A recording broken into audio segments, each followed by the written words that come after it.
ఒక దివ్యమైన సంగతితో నా హృదయము బహుగా ఉప్పొంగుచున్నది. నేను రాజును గూర్చి రచించిన దానిని పలికెదను.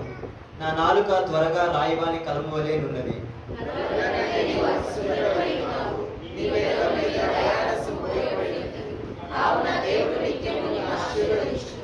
శూరుడా, నీ కత్తిములను కట్టుకొనుము, నీ తేజస్సును నీ ప్రభావమును ధరించుకొనుము.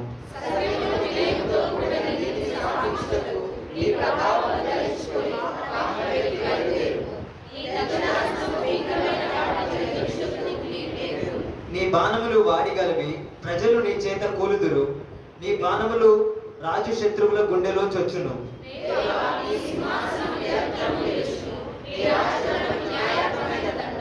నీవు నీతిని ప్రేమించి భక్తిహీనతను ద్వేషించుచున్నావు. కావున నీ దేవుడే చెలికాండ్ర కంటే హెచ్చగునట్లుగా నిన్ను ఆనంద తైలముతో అభిషేకించి ఉన్నాడు.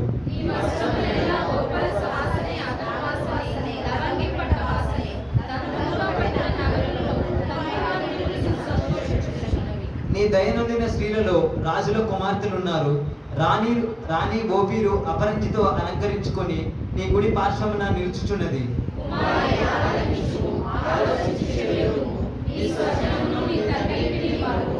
ఈ రాజు నీ ప్రభువు, అతడు నీ సౌందర్యమును కోరినవాడు. అతనికి నమస్కరించుము.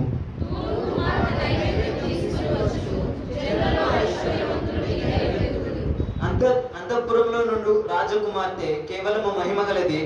ఆమె వస్త్రము బంగారు బుట్ట పని చేసినది.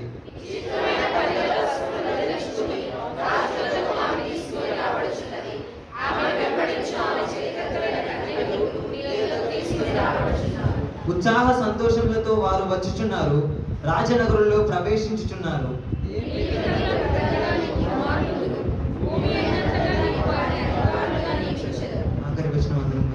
తరములన్నిటిలో నీ నామము జ్ఞాపకం ఉండునట్లు నేను చేయుదును.